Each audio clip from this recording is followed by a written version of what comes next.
So there's been some questions about scoring in Mastery Connect using proficiency scales. And so this quick video is going to demonstrate using the assessment blueprint that was utilized at the summer curriculum camp to demonstrate how scoring should be set up in Mastery Connect to ensure that exceeding questions don't count against students and to ensure that the scoring is matching the actual proficiency scales that are being utilized on the assessment. So again, this is the assessment blueprint. So it's an example of what an assessment should look like as far as the number of items in each category. Obviously, every assessment won't look like this, and this is obviously a more traditional assessment. So some assessments are obviously going to have matching items or multiple choice or short answer or things like that.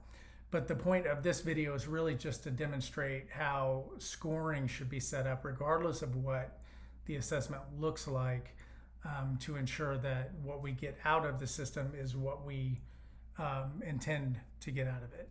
So looking again at this blueprint, which has 7 matching items and 1 short answer in the approaching category, and 3 short answer items in the meeting category, and then 1 extended response item in the exceeding category. So first thing, I think it's important to point out that this is for one standard. So having a good ratio of questions between approaching and exceeding, I think is really important. If you have 1 approaching question and 1 meeting question and 1 exceeding question, it's going to be really, really hard to report out accurately where that student's level is at.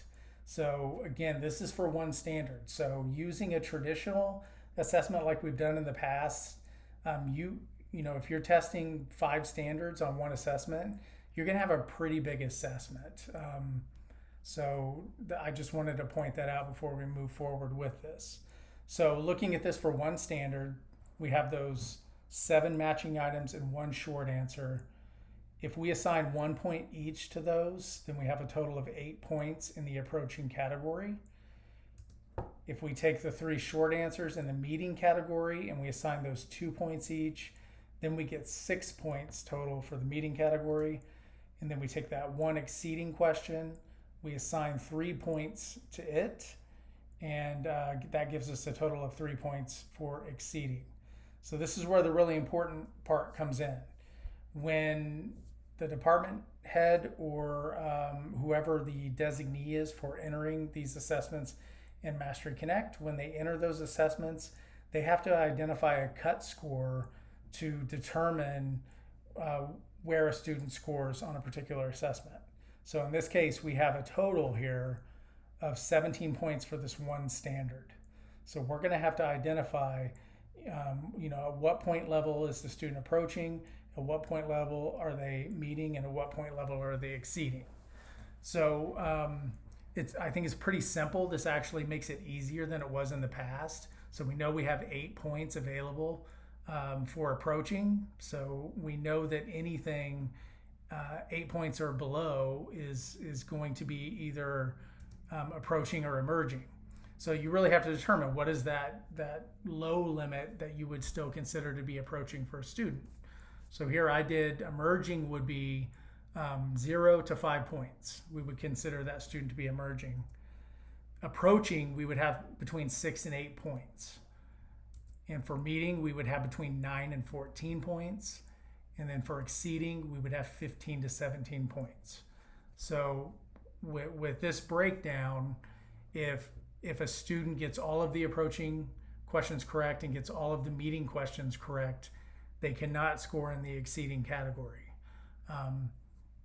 Likewise, if they get all of the approaching questions correct and they get all of the meeting questions correct and they miss the exceeding question, then they're going to fall comfortably into the meeting category. It's not going to take them into the approaching category.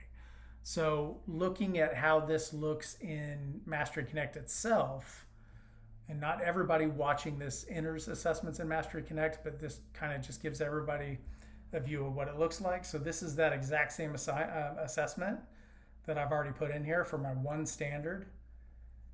And here I have my approaching questions. So I have 8 points worth of approaching questions at 1 point each. And then I have my 3 meeting questions, and those are at 2 points each. And then I have my 1 exceeding question at 3 points. So just like on the slide I showed previously, we have a total of 17 points. 15 or above is going to be exceeding. 9 to 14 is going to be meeting. And 6 to 8 is going to be approaching. So the person entering this assessment actually determines those levels. So again, this is for a very traditional assessment. Not all assessments are going to look like that, but this is the most important component to ensuring that we don't have an issue where a student missing an exceeding question gets penalized for that.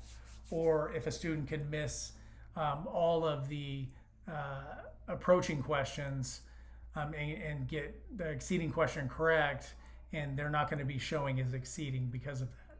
We have the control of determining what that level is, what those cut scores are. So again, looking back here, this is one standard, and then we just need to make sure that we have a good ratio of questions at each level, and that we can identify what those cut scores are going to be.